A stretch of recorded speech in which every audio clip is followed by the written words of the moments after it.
తెలంగాణ రాష్ట్ర శాసన మండలికి సంబంధించి కరీంనగర్, ఆదిలాబాద్, మెదక్, నిజామాబాద్కి సంబంధించిన పట్టభద్రుల నియోజకవర్గం అలాగే ఉపాధ్యాయుల నియోజకవర్గానికి సంబంధించినటువంటి కౌంటింగ్ ప్రక్రియ మరికొన్ని గంటల్లో ప్రారంభం కానుంది. ప్రస్తుతం మనం కరీంనగర్ అంబేద్కర్ స్టేడియంలోని ఇండోర్ స్టేడియం వద్ద ఉన్నాము. పటిష్టమైనటువంటి భద్రత ఏర్పాట్లు చేయడం జరిగింది. మూడంచెల భద్రతా వ్యవస్థ ఉంది. Special action team, quick reaction team, ఇతర పోలీస్ బలగాలు మోహరించాయి. దీనికి సంబంధించి ప్రస్తుతం మనం చూస్తున్నాము అంటే టీచర్స్ కాన్స్టిట్యుయెన్సీకి సంబంధించి 15 మంది ఉపాధ్యాయ సంఘాలలో దానికి పోటీలో ఉన్నారు. దానికి సంబంధించి ఒకే రోజులో రిజల్ట్ వచ్చేటువంటి అవకాశం ఉంది. దానికి సంబంధించి 14 టేబుల్ ఏర్పాటు చేయడం జరిగింది.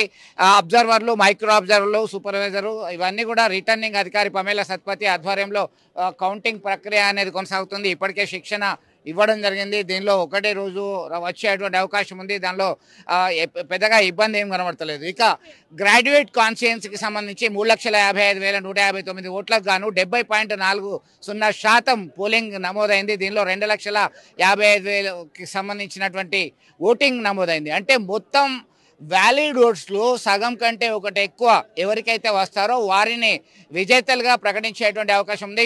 56 మంది పోటీలో ఉన్నారు. జంబో బ్యాలెట్ ఇవ్వడం జరిగింది. ప్రతి టేబుల్ దగ్గర ఒక supervisor, assistant supervisor, assistants, observer, micro అబ్జర్వర్ల పర్యవేక్షణలో కొద్దిసేపట్లోనే మరి డమ్మీ బ్యాలెట్లను కౌంటింగ్ చేస్తారు. దానికి సంబంధించిన తర్వాత ఇది సింగిల్ ట్రాన్స్ఫరబుల్ ఓట్ సిస్టమ్. ఏ ఒక్క వ్యక్తికి సగం కంటే ఒకటి ఎక్కువ రాలేదో వారిని వచ్చేంత వరకు కూడా ఎలిమినేషన్ ప్రాసెస్లో సగం వచ్చేంత వరకు కూడా సెకండ్ ప్రయారిటీకి సంబంధించినటువంటి ఓట్లను కలిపేటువంటి అవకాశం ఉంది. మనతో మాట్లాడడానికి ఎన్నికల సిబ్బంది ఉన్నారు. దీనికి process single transferable vote system, అది కౌంటింగ్ ప్రాసెస్ సంబంధించి చాలామందికి, ఎందుకంటే పోలింగ్ సంబంధించినటువంటి విషయంలో ఓటు వేయడమే చాలా చెల్లని ఓట్లు వస్తున్నాయి. గతంలో ఉన్నటువంటి ఎక్స్పీరియన్స్ను చూసినట్టయితే నల్గొండ, వరంగల్, ఖమ్మంకి సంబంధించి గతంలో పట్టభద్రుల నియోజకవర్గంలో 23,000 ఓట్లు చెల్లకుండా పోయినాయి. 2019కి సంబంధించి మన దగ్గర సైతం 11,000 దాదాపు చెల్లకుండా పోయినాయి. ఈ దఫా సైతం 20 నుంచి 25,000 ఓట్లు చెల్లకుండా పోయేటువంటి అవకాశం ఉంది. ఇవన్నీ పక్కన పెడితే ఈ కౌంటింగ్ ప్రాసెస్కి సంబంధించి ఎట్లా చూడొచ్చు, ఎట్లా కౌంటింగ్ చేస్తారు అసలు? నమస్కారం. శాసన మండలి ఎన్నికలు సాధారణ ఎన్నికలకు భిన్నంగా జరుగుతాయి.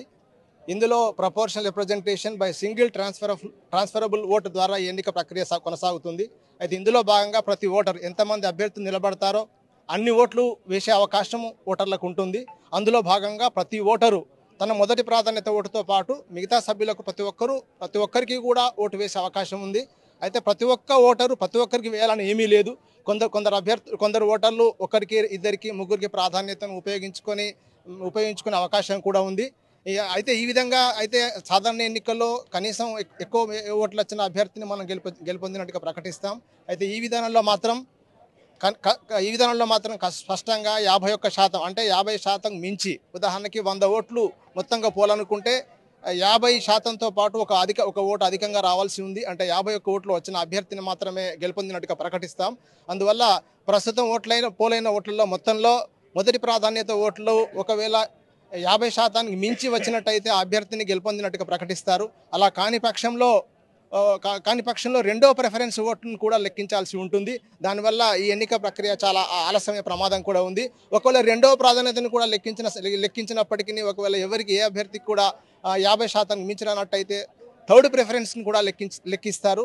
అయితే లెక్కించే సమయంలో మొదటి ప్రాధాన్యత క్రమంలో ఒకవేళ ఏ అభ్యర్థికి 50%కి మించినట్టయితే ఆ అభ్యర్థుల్లో అతి తక్కువ ఓట్లు వచ్చిన వ్యక్తిని ఆ ప్రాసెస్ నుంచి ఎలిమినేట్ చేస్తారు. ఎలిమినేట్ చేసిన వ్యక్తికి రెండో ప్రాధాన్యత ఓట్లు వచ్చిన వాటిని మిగతా అభ్యర్థులకి బదిలీ చేస్తారు. ఇలా కంటిన్యూగా 50% మించి ఓట్లు వచ్చేంత వరకు ఈ విధానం కొనసాగుతుంది. కాబట్టి ఈ విధానం కొంత సంక్లిష్టమైన అయినప్పటికీ ఈ విధానము ఈరోజు రాత్రి, రేపటి రాత్రికి నుంచి మొదలుకొని తెల్లారి వాళ్ళకల్లా ఎన్నికలు పూర్తి కావచ్చు. అప్పటికి ఫలితాలు వెలువడతాయని ఆశిస్తున్నాం. మొత్తం మీద థ్యాంక్ యూ. జేఎస్ మిల్ ప్రతిపాదించినటువంటి ప్రపోర్షనల్ రిప్రజెంటేషన్ సిస్టమ్ అనేది కొనసాగుతుంది. కేవలం కొన్ని దేశాల్లో ఇప్పటికీ కొనసాగుతుంది. మన దగ్గర లెజిస్లేటివ్ కౌన్సిల్కి సంబంధించి అలాగే రాజ్యసభకు సంబంధించినటువంటి యాజ్ వెల్ యాజ్ ప్రెసిడెన్షియల్ సిస్టంలో సైతం కొన్ని సందర్భాల్లో యూజ్ చేస్తారు. ఈ లెజిస్లేటివ్ కౌన్సిల్కి సంబంధించినటువంటి ఎన్నికల ప్రక్రియల్లో కౌంటింగ్ చాలా సంక్లిష్టంగా మారుతుంది. దీనిలో మనకి చూడొచ్చు వీరికి ఇప్పటికే కౌంటింగ్ సిబ్బందికి శిక్షణ ఇవ్వడం జరిగింది. ఎలక్షన్ లెజిస్లేటివ్ కౌన్సిల్కి సంబంధించి ఒక manual for voting and counting in legislative council elections అని దానికి సంబంధించిన రీప్రింట్ ఫిబ్రవరి 2019లో ఉన్నటువంటి దాన్నే మనము రీప్రింట్ చేశారు. దీనిలో ఖచ్చితంగా చెప్పడం జరిగింది ఈ ప్రాతినిధ్య పద్ధతి ఒక ఓటు బదిలీ పద్ధతి ప్రకారము ఏ అభ్యర్థికి అయితే సగం కంటే ఒక ఓటు అధికంగా రాలేదో వచ్చేంత వరకు కూడా మిగతా లీస్ట్లో ఉన్నటువంటి వారి ఓట్లను కలపడం జరుగుతుంది. రెండవ ప్రాధాన్యత పరిగణలోకి తీస్తారు. ఆ రెండవ ప్రాధాన్యత తర్వాత మళ్ళీ ఎలిమినేషన్ ప్రాసెస్ ఉంటుంది. ఇదంతా చూస్తే ఆల్మోస్ట్ ఆల్ 2 రోజులు సమయం పట్టేటువంటి అవకాశం కనబడుతుంది. 3 షిఫ్టులు ఉదయం 6 గంటల నుంచి ప్రారంభమయ్యేటువంటి కౌంటింగ్ ప్రాసెస్ అనేది 2 గంటలకి, 2 గంటల తర్వాత మళ్ళీ కంటిన్యూస్ ప్రాసెస్. అలాగే ఇది 3 అంచెల భద్రతా వ్యవస్థలో 3 దఫాలుగా 3 దశల్లో ఈ కౌంటింగ్ ప్రక్రియ కొనసాగుతుంది. 56 మంది అభ్యర్థులు బరిలో ఉన్నారు. చెల్లిన ఓట్లు ఎన్ని ఉన్నాయి? ఈ సగం కంటే ఎక్కువ ఓట్లు అంటే ఉదాహరణకి 2,55,000 ఓట్లు వచ్చినాయంటే 1,27,001 ఓట్లు ఎవరికైతే వస్తాయో వాళ్ళే ఎన్నికైనట్టుగా ప్రకటించడం జరుగుతుంది. ఇదంతా కూడా ఒక సిస్టమేటిక్గా ఎన్నికల అబ్జర్వర్లు, మైక్రో అబ్జర్వర్లు, సూపర్వైజర్లు, అసిస్టెంట్ సూపర్వైజర్లు, ఈ సిబ్బంది నేపథ్యంలో పోలింగ్ ఏజెంట్లు, పొలిటికల్ లీడర్లు వీళ్ళందరూ కూడా హాజరైనటువంటి నేపథ్యంలోనే ఫలితాలు వెల్లడయ్యేటువంటి అవకాశం ఉంది. చాలా సంక్లిష్టం అయినప్పటికీ ఇలాంటి ప్రాసెస్ని ఒక ఛాలెంజ్గా తీసుకొని ఫలితాలు వెల్లడి చేయడానికి సిద్ధంగా ఉన్నారు. కౌంటింగ్ సిబ్బంది అంతా కూడా వివిధ ప్రాంతాల నుంచి ఇక్కడికి విచ్చేశారు. ఆల్మోస్ట్ ఆల్ తెలంగాణ రాష్ట్రంలో 42 శాసనసభ నియోజకవర్గాల పరిధిలో ఈ ఎమ్మెల్సీ ఎన్నిక అనేది జరిగిందని చెప్పుకోవచ్చు. అందుకే రాజకీయ పార్టీలు, స్వతంత్ర అభ్యర్థులు ఛాలెంజ్గా తీసుకున్నాయి.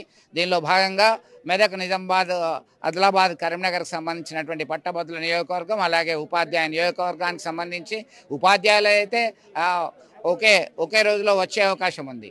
ఇక గ్రాడ్యుయేట్ కాన్స్టిట్యుయెన్సీ నుంచి వచ్చేసరికి 2 రోజుల సమయం పట్టేటువంటి అవకాశాలు అయితే మనకి స్పష్టంగా కనబడుతుంది.